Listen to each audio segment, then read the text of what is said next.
Shalom à tous! Alors pour ceux qui suivent le calendrier de la Bible, vous vous êtes peut-être rendu compte que les fêtes du 7e mois arrivent bientôt. Si vous voulez suivre ces dates, il faut aller sur mon site internet à l'onglet calendrier pour retrouver l'agenda de 2025. Alors le 23 septembre, c'est dans quelques jours, et ce jour-là nous attendons la nouvelle lune qui marquera le début des fêtes du 7e mois. En effet, dans la Bible, les mois commencent toujours par l'apparition de la nouvelle lune. Alors évidemment, il n'y a pas réellement une nouvelle lune qui est créée, c'est juste que la lune reste toujours la même, mais le terme nouvelle lune, ça veut dire que la lune recommence son cycle qui dure environ 29,5 jours. Alors justement, à la nouvelle lune du 7e mois, la Torah exige que nous observions la fête des trompettes. Yahweh parla à Moshe et dit « Parle aux enfants d'Israël et dis le 7e mois. Le premier jour du mois, vous aurez un jour de repos, publié au son des trompettes et une sainte convocation. Vous ne ferez aucune œuvre servile, et vous offrirez à Yahweh des sacrifices consumés par le feu. » Alors ce jour de la nouvelle lune du 7e mois, c'est appelé Yom Teruah. D'ailleurs, c'est souvent traduit par le jour des trompettes, bien qu'il se traduise en réalité plutôt par le jour du son ou le jour des cris. La concordance de Strong nous dit que le mot « teruah » fait référence à une acclamation de joie, en particulier des trompettes, et aussi à un cri de bataille ou à un cri d'alarme. Teruah a en effet plusieurs significations, on peut le lire sur ce site. Alarme, signal, son de trompette, cri, hurlement ou cri de guerre, ou d'alarme ou de joie, cri de bataille, coup de trompette, cri de joie, cri d'allégresse. Alors avec cette explication, on peut considérer que le chapitre 10 de Nombre nous dit que chaque fois qu'Israël sortait au combat, les prêtres sonnaient des trompettes d'argent, sonnant l'alarme afin que Yahweh se souvienne d'Israël et le sauve de ses ennemis. Les fils d'Aaron, les sacrificateurs, sonneront des trompettes. Ce sera une loi perpétuelle pour vous et pour vos descendants. Lorsque dans votre pays vous irez à la guerre contre l'ennemi qui vous combattra, vous sonnerez des trompettes avec éclat et vous serez présents au souvenir de Yahweh, votre Elohim, et vous serez délivrés de vos ennemis. Alors étant donné que la trompette est utilisée pour les combats, elle est généralement utilisée par les hommes, des hommes de guerre, ou par des responsables d'une assemblée. En effet, le combat physique est comparable au combat spirituel. Alors si vous souhaitez acheter un chauffard pour sonner durant la fête de Yom Teruah, je voulais vous montrer mes 3 chauffards pour vous donner des conseils. Alors le premier chauffard que j'ai acheté, c'est un chauffard très peu cher, c'est un peu l'erreur qu'on fait tous, c'est de prendre le premier chauffard le moins cher qu'on peut trouver. Le problème de ce chauffard, c'est que l'embout pour sonner, il est tout petit, donc c'est très difficile de le sonner. Et en plus, il fait un bruit assez aigu.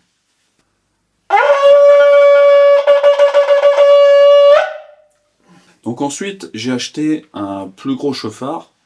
Alors, ce genre de chauffard, il est facile à sonner parce que l'embout est quand même relativement important.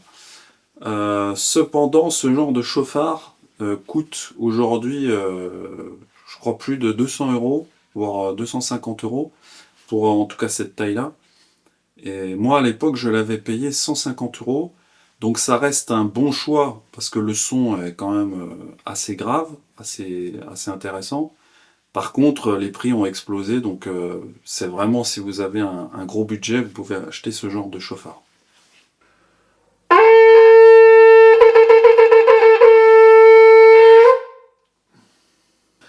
Alors le troisième chauffard que j'ai acheté, c'est un chauffard de James Bock. Donc c'est une gazelle qu'on appelle la gazelle Oryx. Et donc ça, c'est un chauffard que j'ai acheté aux alentours des 80 €. Et c'est un chauffard beaucoup plus abordable. Et encore une fois, l'embout, je ne sais pas si on verra, l'embout est assez large. Et donc il est facile à sonner. Et c'est vraiment le chauffard que je conseille le plus.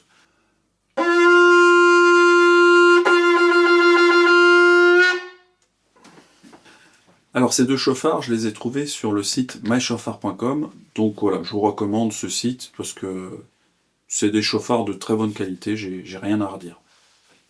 Alors pour résumer, je vous déconseille ce genre de petit chauffard minuscule. Alors c'est sûr, ça coûte pas cher, mais c'est très pénible à sonner. Pour quelqu'un qui est débutant, c'est presque impossible. Des fois, il y en a qui n'arrivent pas à le sonner, et je comprends parfaitement parce que dans ce tout petit espace, faut pincer les lèvres et les faire vibrer. Donc c'est très difficile et en plus le son est pas terrible. Donc je déconseille de mettre 20 euros, 30 euros dans un petit chauffard comme ça. Je trouve que ce genre de chauffard, ils finissent un peu à la poussière, on va dire, et ils ne servent jamais. Donc ça sert à rien de les acheter. Alors au lieu d'acheter un minuscule chauffard, moi je vous conseille de mettre de l'argent de côté, d'économiser pendant quelques temps, et vous faites vraiment un bel achat, et au moins ça, vous pouvez le sonner, même si vous êtes débutant, c'est relativement facile, il faut quelques jours de pratique, mais bon voilà, c'est ça que je vous conseille. Donc évitez les minuscules chauffards qui finiront à la cave ou au grenier et qui serviront jamais en fait. Donc investissez dans un bon chauffard. Voilà.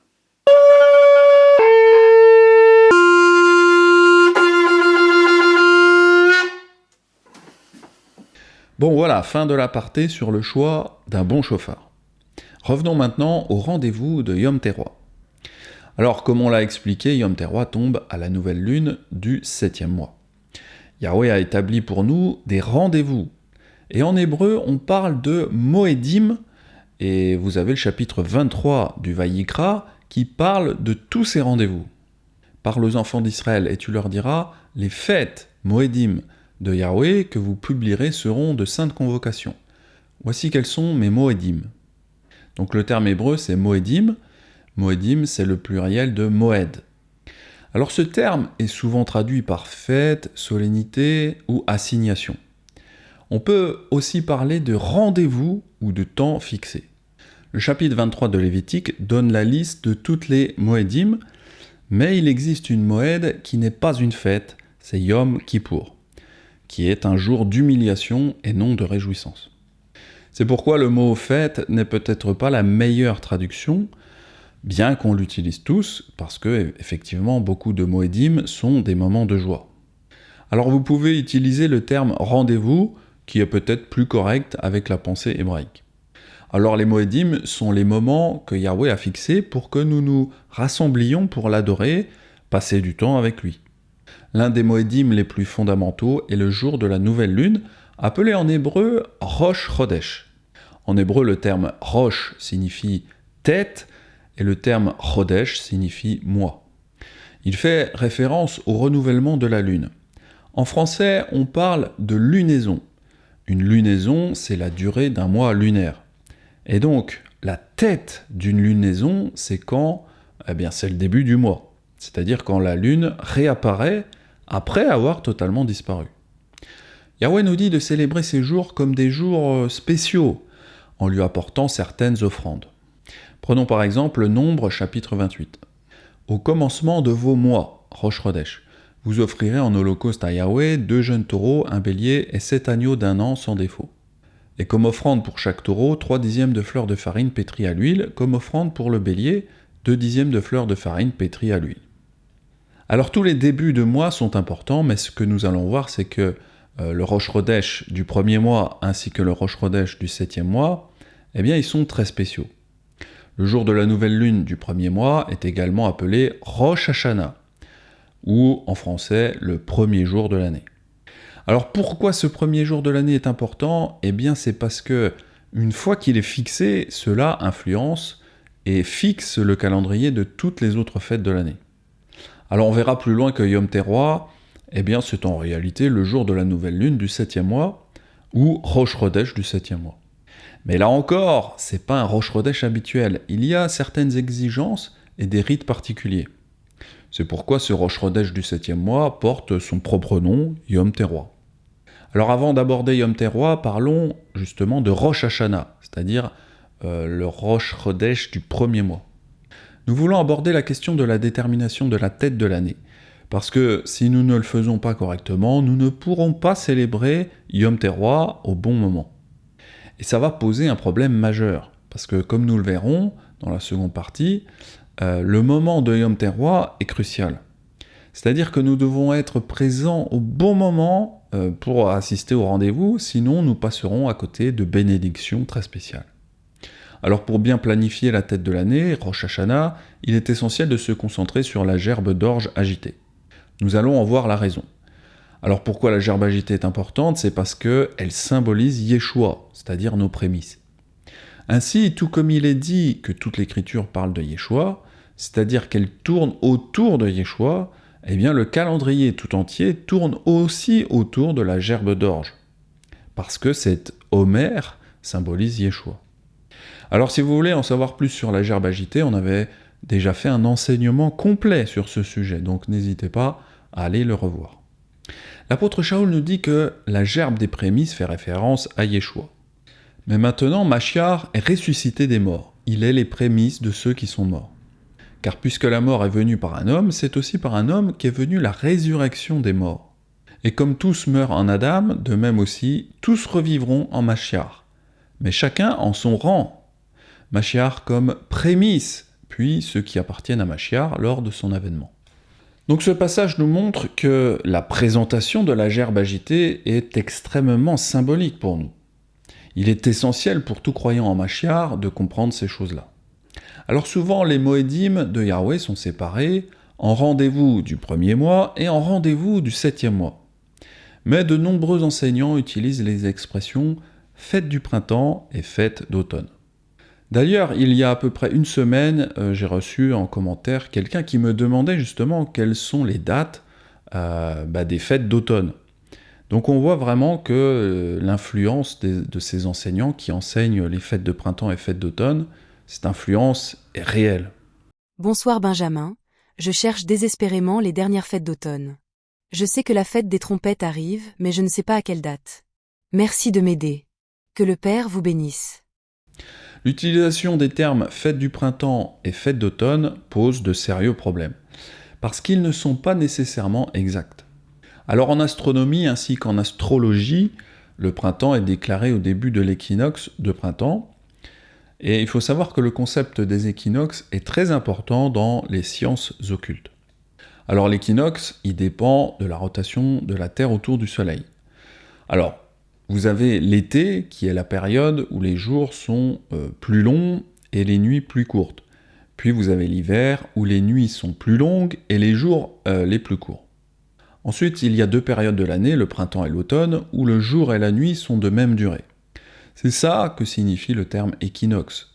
Équinoxe signifie équi, ça veut dire égal, et nox, nuit. Donc c'est des parts égales de nuit.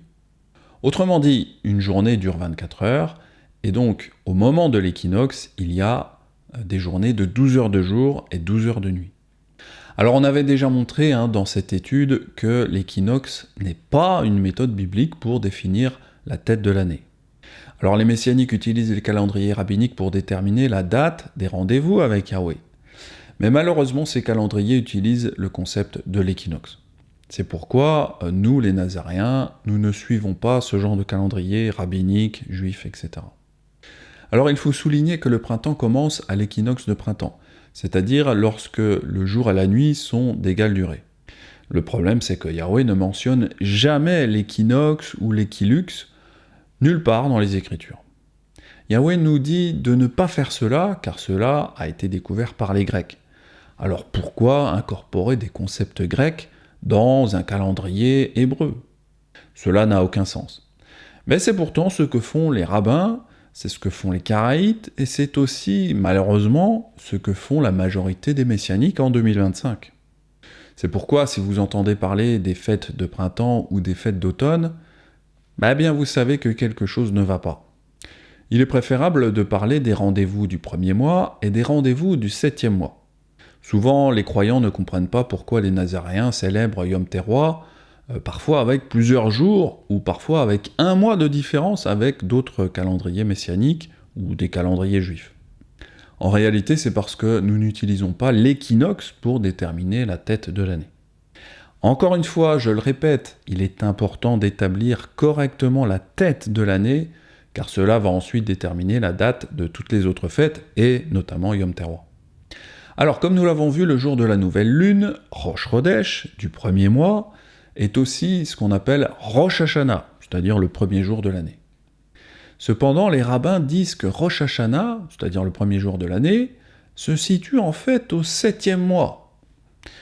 Du coup, les rabbins appellent le premier jour du 7e mois Rosh Hashanah, en plus de Yom Teruah. Mais cela n'a aucun sens, car pourquoi Yahweh commencerait-il un calendrier au 7e mois ? Nous avons vu que Yom Teruah est le premier jour du 7e mois. Mais enfin, combien de calendriers commence-t-on au 7e mois ? Quand on commence à compter, commence-t-on par 7, 8, 9, 10, 11, 12 ? Ou alors est-ce qu'on commence par 1, 2, 3, 4 ? Quoi qu'il en soit, non seulement ça n'a aucun sens, mais cela contredit également le commandement que Yahweh a donné dans Exode chapitre 12. Ce mois-ci, c'est-à-dire le mois de l'Orge Aviv, sera pour vous le premier des mois. Il sera pour vous le premier des mois de l'année. Alors Yahweh a donné ce commandement au moment où l'orge était trouvée avive, c'est-à-dire tendre, jeune et verte. Donc Yahweh parle de la fin de la période froide et au début de la saison de croissance. Et il dit que ce mois-ci, le mois d'Aviv, sera le début de vos mois.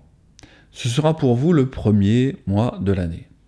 Mais les rabbins disent non, le premier mois de l'année arrive à la fin de la saison de croissance, c'est-à-dire lorsque les gens appellent cela l'automne. C'est donc un autre point que les rabbins doivent prendre en compte. Alors les rabbins appellent également Yom Teruah le premier des Yamim Noraim, ou ce qu'ils appellent les 10 jours terribles. Alors il est important de comprendre que ce terme n'existe pas dans les Écritures. Alors nous les Nazaréens, nous n'aimons pas parler en dehors des Écritures, et nous n'aimons pas ajouter quoi que ce soit. Nous pensons que Yahweh est parfaitement capable de nous dire ce qu'il veut. Alors nous essayons d'enseigner ce qu'il veut plutôt que d'établir nos propres règles.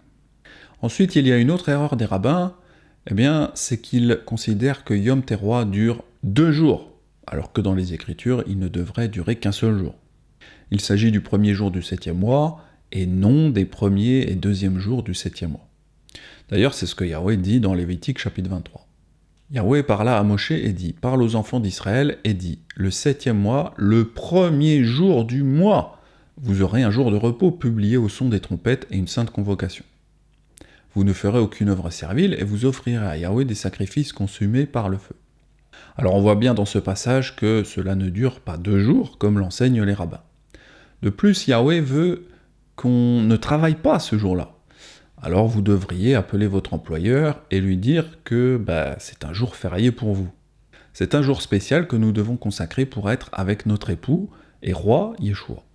Alors normalement à Yom Teruah on sonne de la trompette, mais en plus de Yom Teruah, on peut aussi sonner de la trompette lors de nos fêtes et au début de tous les mois. Dans vos jours de joie, dans vos fêtes et à vos nouvelles lunes, vous sonnerez des trompettes en offrant vos holocaustes et vos sacrifices d'action de grâce. Et elles vous mettront en souvenir devant votre Elohim. Je suis Yahweh votre Elohim. Alors les érudits ne savent pas trop qu'est-ce qu'il faut entendre par ce jour de joie. Est-ce que c'est une référence au Shabbat, ou à la fête des tabernacles, ou à un autre jour ? On ne sait pas. Mais alors, s'il nous est ordonné de sonner de la trompette au début de chacun de nos mois, alors qu'est-ce qui différencie Yom Teruah de tout autre jour de nouvelle lune ? En effet, si on doit sonner du shofar à chaque nouvelle lune, et qu'on doit aussi sonner du shofar à Yom Teruah, quelle est donc la différence entre un Rosh Hashanah classique et un Yom Teruah ? Alors une chose qui distingue Yom Teruah des autres nouvelles lunes, c'est la façon dont Israël n'est pas censé travailler ce jour-là. Mais il lui est ordonné d'avoir un jour de repos réservé. Le 7e mois, le premier jour du mois, vous aurez une sainte convocation. Vous ne ferez aucune œuvre servile. Ce jour sera publié parmi vous au son des trompettes. Bon, maintenant voyons la signification profonde de Yom Teruah. Yom Teruah est parfois appelée la fête dont nul ne connaît le jour ni l'heure, car on ne peut savoir à l'avance ni le jour ni l'heure à laquelle elle commencera. Nous devons plutôt attendre que Yahweh nous montre le premier croissant de sa nouvelle lune. D'après de nombreux érudits, Yeshua est probablement né au moment de la fête des tabernacles. Nous avons déjà vu qu'il a été mis à mort en accomplissement de la Pâque, c'est-à-dire Pessah, et qu'il a également accompli les jours des pains sans levain, la gerbe agitée, et la Pentecôte, c'est-à-dire Shavuot. De la même manière, de nombreux érudits croient que Yeshua reviendra pour l'accomplissement du jour des trompettes.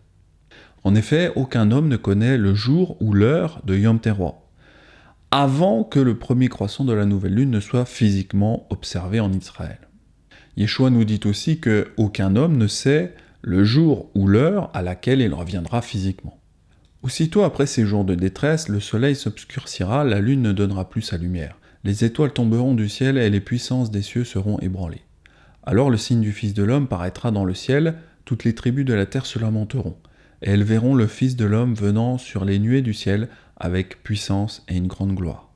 Il enverra ses anges avec la trompette retentissante, et ils rassembleront ses élus des 4 vents, depuis une extrémité des cieux jusqu'à l'autre. Instruisez-vous par une comparaison tirée du figuier. Dès que ses branches deviennent tendres et que les feuilles poussent, vous connaissez que l'été est proche. Dans la parabole du figuier, Yeshua semble nous dire que nous pouvons connaître à l'avance la saison générale de son retour, mais nous ne pouvons pas connaître le jour exact. Pour ce qui est du jour et de l'heure, personne ne le sait, ni les anges dans les cieux, ni le Fils, mais le Père seul. Eh bien, c'est exactement pareil avec Yom Teruah. Nous savons que les fêtes du 7e mois approchent, car nous voyons les récoltes se rapprocher. Mais malgré cela, nous devons attendre que Yahweh nous montre le premier croissant de la nouvelle lune du 7e mois, pour connaître le jour précis. Cependant, nous devons connaître le moment approximatif durant lequel le Fils de l'homme apparaîtra. Mais nous ne pouvons pas connaître l'heure ou le jour exact de son apparition avant qu'il n'arrive réellement. Par conséquent, nous devons être vigilants, attendre et surtout veiller. Veillez donc, puisque vous ne savez pas quel jour votre Adon viendra.